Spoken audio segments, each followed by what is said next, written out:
Today on the ZTV Sports Report, we're going to catch you up on everything Akron Zips athletics. We'll be discussing how the track team fared in their home invitational over the weekend, along with other recent meets. Moving on to basketball, we'll catch you up on the team's games outside the jar, and we have highlights of their recent homestand. But wait, there's more. We will bring you up to speed with how the women's basketball team has been performing, along with an exclusive interview with the swimming and diving head coach, Brian Pereste. Keep it here, Akron, because the ZTV Sports Report starts right now.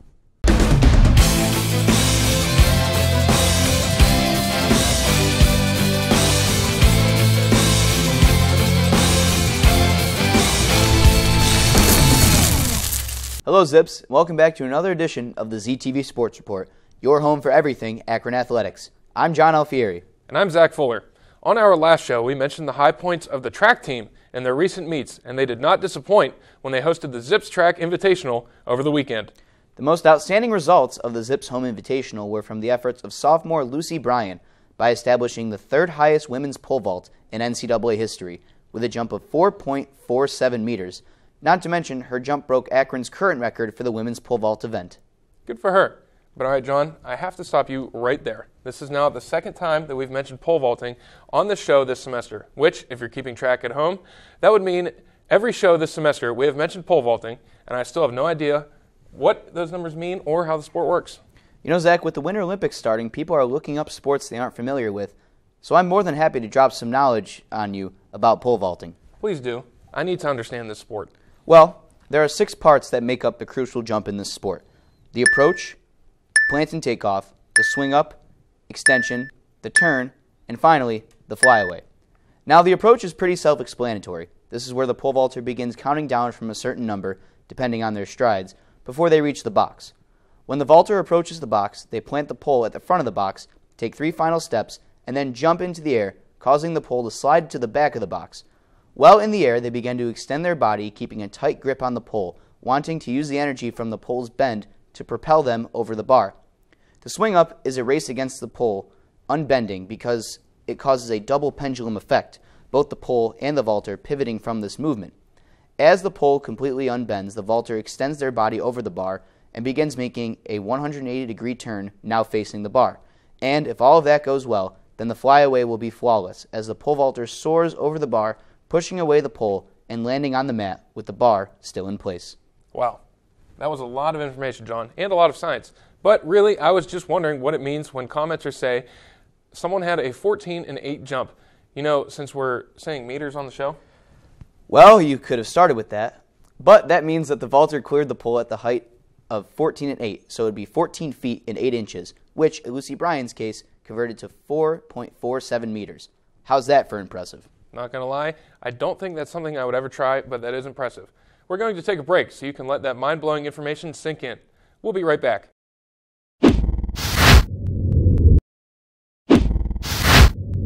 And we're back with more track highlights. Mackenzie Andrews won the women's 800 meters with a career best time of 2 minutes and 8.34 seconds, while Cody Stein won the men's high jump with a career mark of 2.16 meters. Yeah, I don't think I need to explain those events to you, Zach. They seem pretty standard. Yep. Phil Yoggers won the men's weight throw with a career best mark of 19.71 meters, while Abigail Wilson won the women's shot put with a throw of 15.43 meters. The wins just keep on coming in Day 2 of the Invitational as redshirt sophomore Preston Philman won the 60-meter hurdles to start the second day off on the right foot. Get it? That was a horrible pun. I try. Philman's hurdles were the only win of the day, but several Zips made career times, and, not to bring it back to pole vaulting, but... Dude, seriously, I've heard enough.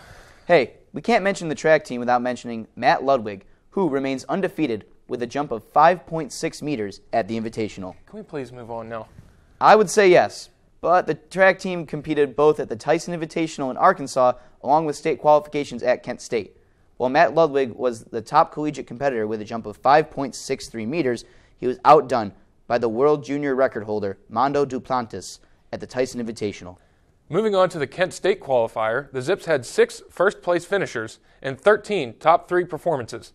Dara Perry broke her own school record and won the women's 60-meter hurdles with a time of 7.38 seconds, and Tristan Williams took the men's 800 meters with a career time of 1 minute and 53.06 seconds. Senior Phil Yagers won the men's weight throw event with a throw of 19.96 meters, and freshman Noah Williams finished first in the men's 400 meters with a career best time of 47.34 seconds. To round up the last of the wins for Akron at the meet is Garrett Critchlow, who won the men's mile in 4 minutes and 13 seconds, and Haley Hess winning the women's mile with a time of 4 minutes and 59 seconds. Whoa, it really seems like our track team, all they can do is win. Did we miss anyone? Feels like we named everyone on the roster. That's right. How about we take another break and double check? We'll be right back. Welcome back to the ZTV Track Report, your home for everything Akron track and field. John, are you all right, buddy? It's the ZTV Sports Report, not just track. Sorry, I must have gotten all confused considering we haven't mentioned any other sport yet. Let's change it up then. On January 30th, the men's basketball team traveled to Oxford, Ohio to take on the Miami Redhawks, but were unable to defend as their opponent was shooting nearly 50% from the field, outscoring the Zips 79-64. After their road trip, the team came back to the Jar to face off against Toledo, and here are the highlights. The Akron Zips tipped off against the Toledo Rockets on February 3rd at the James A. Rhodes Arena. The Zips got off to a hot start thanks to an early three by Lucas Smith, who earned his first start of the season. Akron's Jamond Ivey also contributed with a hard drive to the lane and a bucket. Akron appeared to be unstoppable in the opening minutes as Daniel Utomi hit a tray of his own. But the Rockets bounced back quickly with a Justin Roberts three. The Rockets would finish out the second half strong with a dominant performance by Trayshawn Fletcher, who would end up finishing the game with 23 points. But the Zips wouldn't go away early as Vershawn Cotton fired from downtown to make the score 35-27 Toledo at the half. Toledo would come out strong in the second half and ultimately end up running away with the game as Jalen Sanford, who finished with 18 points, would find Dwayne Rose Jr. for the easy lay-in. The Zips' defensive breakdowns and inability to rebound was a large contributor to their loss. Akron could not seem to find any consistency on offense and struggled to stop the Rockets' big men down low. Toledo would go on to win 77-56. Coach John Gross expressed his concerns after the game. We're not very good. I thought our toughness was really poor. I thought our coachability today was poor. And when your coachability is poor, your effort is not where it needs to be, your attitude's not where it needs to be, and then we don't have the toughness that this thing requires. Certainly playing an opponent in league. I told him yesterday, when you start playing a team 2-3 times, it comes down to players making plays and have a little toughness to do your job on every possession because everybody's so familiar with each other's personnel and offense and defense, and it comes down to that a lot. I thought today we were really lacking in that. It was disappointing. But, at the end of the day, it's like I told him in the locker room, I like a lot of our guys off the court. I enjoy spending time with them. We got good guys. On the court right now, they're not quite as easy to deal with, and that's okay. It's like Huggins said the other day, maybe some of them won't be here, I think was his, you're going to do it our way, right? We're not playing that game. So we're going to have coachable guys. We're going to have guys that play with effort consistently, that have good attitudes, that understand that they've got to have a little toughness to them, both mentally and physically, and have the ability to either have that skill or develop that skill. We're not going to have soft guys that are not coachable, guys that have attitudes. I'm not dealing with it. With the ZTV Sports Report, I'm John Alfieri. After the tough loss at home, the Zips traveled to Athens to face off against the OU Bobcats. The team would lose there as well, with a final score of 99-75. The losing streak was broken, though, as the Zips hosted Central Michigan. And with those highlights, we have Cameron Justice. The Akron Zips men's basketball team took on the Central Michigan Chippewas Saturday, February 20th in the James A. Rhodes Arena. Both teams went into the game tied 4-8 in MAC standings. Central Michigan got on the board with a quick layup by Luke Meyer, but Akron answered back right here. Jamond Ivey passes it to Lucas Smith, who tosses it up to Daniel Utomi. Utomi here with a nice little jab step right there, shoots in Josh Kaczynski's face and nails it. Malcolm Duvivier, driving it up the lane, sends it back outside to Ivy. Bang! He hits the three. Watch Ivy make some quick work right here. Man, does he make it look easy. There was no holding Akron back in the first period. Right here, Ivy to Utomi. Utomi plays with his food, steps back, and lands the three. Central Michigan's Sean Roundtree passes it out to Kaczynski. Back to Roundtree, who gets buckets from way deep. Whoa. David DeLeo finds his lane and tosses it up for two. Later, Maddie Smith drives it to the hole, finishes looking for the foul, but doesn't get one. Duvivier has the ball here and takes full advantage of his size, driving it in and completing the easy layup. Smith passes out to Meyer, who gets Central Michigan another three. Zips fans have no fear. Eric Parrish is here and hits one behind the arc. Second period now. Duvivier, the man handles, gets an opening, and 2 quick points. Duvivier again. Look at him. Look at him. Can this man even be stopped? No. The answer is no. He cannot. Look at that deep three. This time it's Utomi with the bounce pass from Ivy and a nice little layup. Roundtree answered back with a layup. And then a quick release three from Kaczynski.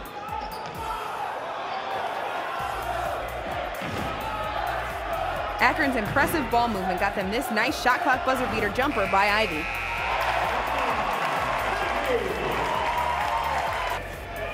Kaczynski here misses his three-point attempt, but McKay gets the rebound and the layup, and then draws an and one. Akron in possession plays copycat, and what do you know? Utomi gets himself an and one as well. Right after, Ivy finds Utomi under the hoop, sends it his way, and Utomi lays it up. Piece of cake. DeLeo gets his shot blocked, rebounded by Ivy. Ivy takes it up the court, finds Parrish, who completes the layup. Central Michigan, trailing, starts looking like they still want to compete.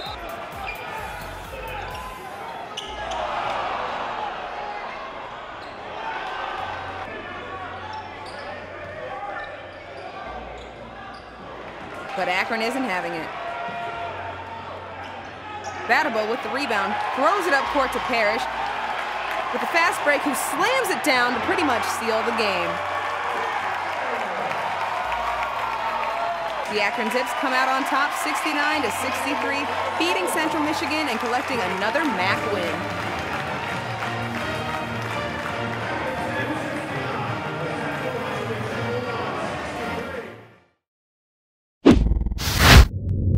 The team hoped to take the momentum into their next game against Ball State. Rob Jaginer has the highlights. On Tuesday, February 13th, the University of Akron men's basketball team played host to the Ball State Cardinals. This was the second time the teams would meet this season after the Cardinals edged the Zips 111-106 in double overtime back on January 27th. The Zips would be looking to split the series and to remain competitive for the MAC tournament. The Zips would start the game with high-energy offense led by junior guard Jamond Ivy, sophomore forward Daniel Utomi, and graduate student guard Malcolm Duvivier. The trio used quick drives and passes to find open Zips around the floor, as well as finding opportunities to score themselves. To set the offensive pace for the first half, Duvivier's first 5 baskets came from long range, Ivy recorded 3 assists and a steal, and Utomi fought in the paint for an and-one layup, as well as making an assist of his own. Freshman guard Eric Parrish and freshman center Mark Kostelak also contributed to the Zips' first half scoring. The Zips used their high-octane offense to fuel their defense as well, forcing 11 Cardinal turnovers, which the Zips used to add 7 points to their score. The Zips also made a large number of defensive stops. These combined stats allowed the Zips to take an 11-point lead late in the first half. Jamond Ivy's first half steal would come when he intercepts Ball State's Ishmael El Amin's pass and finishes the fast break with a strong one-handed dunk. Malcolm Duvivier sinks 2 of his 5 first-half threes, while Jamond Ivey and Daniel Utomi show their speed with layups at the basket. Despite the Zips' strong play, the Cardinals would not be left behind. Led by junior center Trey Moses, redshirt sophomore forward Tajai Teague, and redshirt junior guard Taylor Pearsons, the Cardinals would make a hard run on the Zips, taking the lead and ending the first half 41-40. The second half would be a battle of will and desire, as the Zips and Cardinals would exchange basket after basket. The Zips would take back the lead early in the second half after big scores from Utomi, Ivey, and Duvivier, as well as freshman guard Eric Parrish, who had scored effectively and had key assists in the second half. The Cardinals would retake the lead, but clutch defensive plays and aggressive scoring by Malcolm Duvivier would keep the Zips from falling too far behind. However, it wouldn't be enough, as the Zips struggled to stop the Cardinals' interior offense. The defensive struggles would translate to the offensive end as well, and allowed the Cardinals to post a double-digit lead on the Zips. The Cardinals would seal their victory with a final score of 90-77. Graduate transfer guard Malcolm Duvivier had a game and career high in scoring with 26 points. After the tough loss, head coach John Gross had this to say. I thought our kids battled and did a great job. You know, at the end of the day, we've got Smith at 6'6", Utomi at 6'6", Kostelak at 6'10", and when Kostelak and Utomi only play 29 combined minutes and have 10 fouls, it's going to be very difficult in a matchup like that. And we got to figure out a way as a staff to help the guys more and figure out how to scheme more and do the best job we can to help them, because I think we've got their attention right now. I really like our effort. I like our attitude. I like the morale in our locker room right now as much as I've liked it all year. And so we got to figure out a way to help those guys as much as possible, take tomorrow off, get mentally and physically refreshed, and then 2 days to prepare and the opportunity to compete in a great rivalry game on Saturday. The Zips are back in action Saturday, February 17th, as they travel to MAC East rival Kent State to take on the Golden Flashes.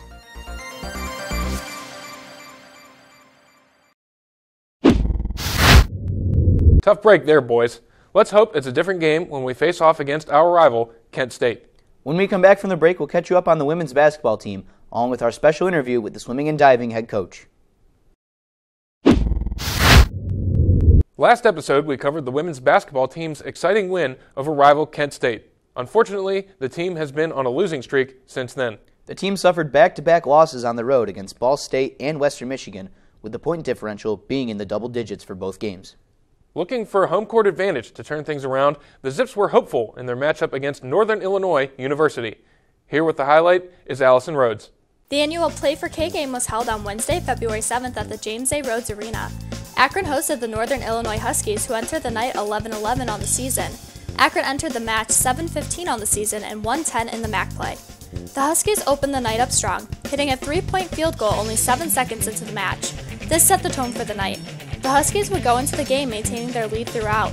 With 1 minute 57 seconds left in the first quarter, the Huskies would extend their lead by 12 points over the Zips.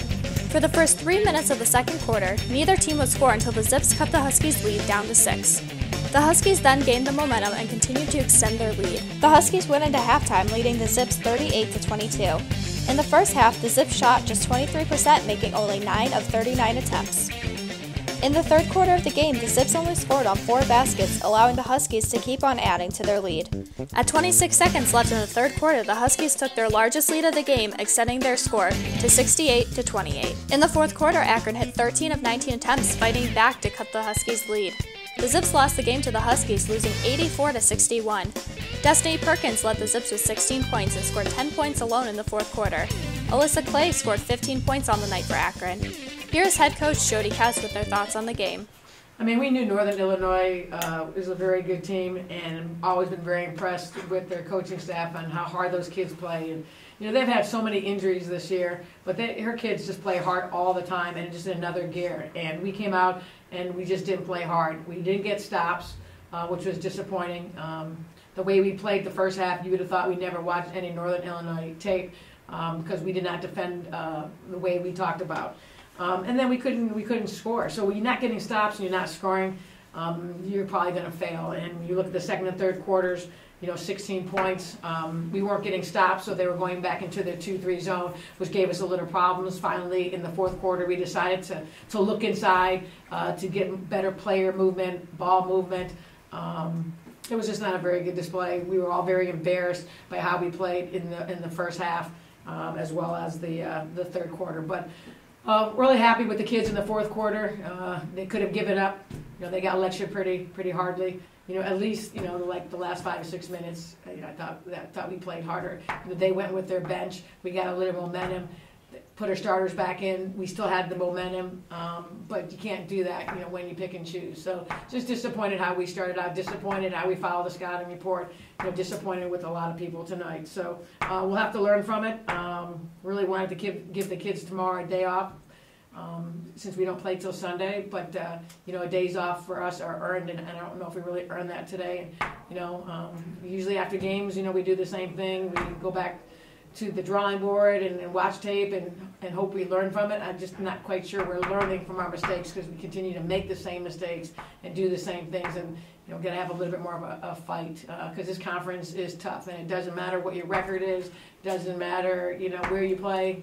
You have to bring your A game, and we did not bring the A game the last couple of games, and the results are we're getting beat. Next, Akron travels to Michigan to take on Eastern Michigan. Tough break, ladies. All of us here at the Sports Report hope the games turn around in your favor in your upcoming games on the road. Although the weather outside doesn't feel like a good time to mention swimming and diving, our team has only lost 1 out of their 7 total meets this season. Here with the inside details about how that's possible is our own Cameron Justice. We're here with Brian Parisi, the swimming and diving head coach. Brian, your team is nationally ranked now, number 24. What does that mean to you? What does that mean to the team?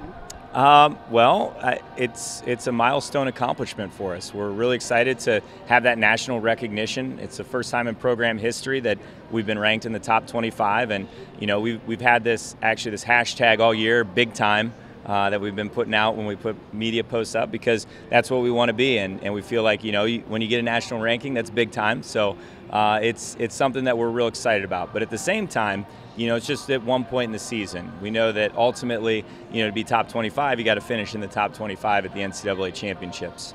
So what about this team stands out to you, particularly as a nationally ranked number 24 team? What stands out to you?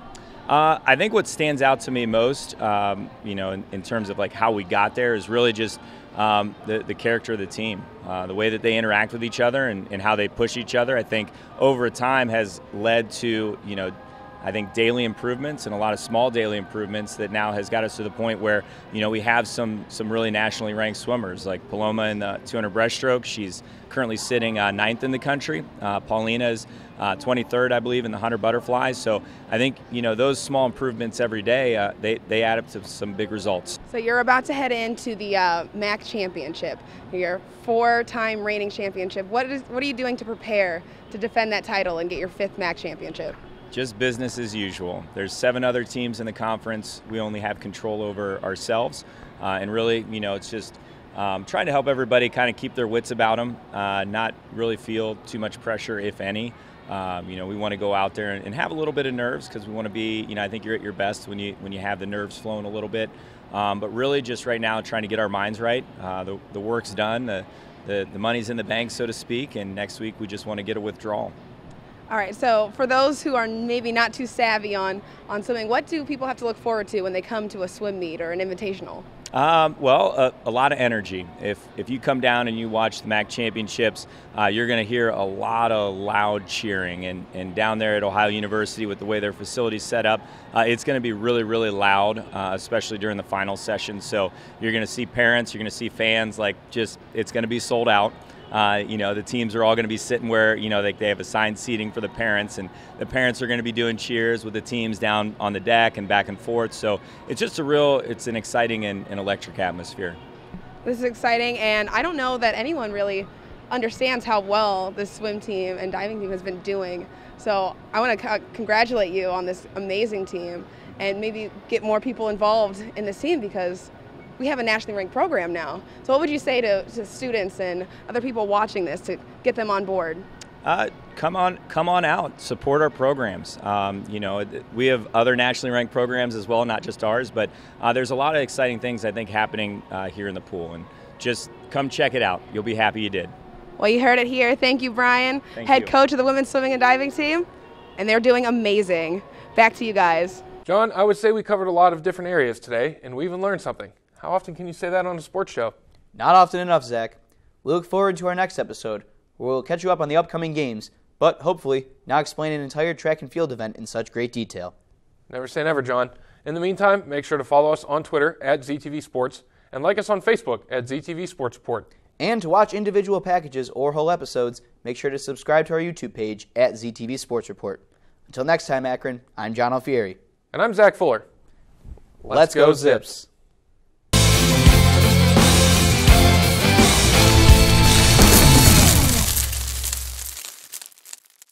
This program was produced by ZTV at the University of Akron. To find out how you can make Emmy-winning media, visit the UA School of Communication online. ZTV. Make media. Make a difference.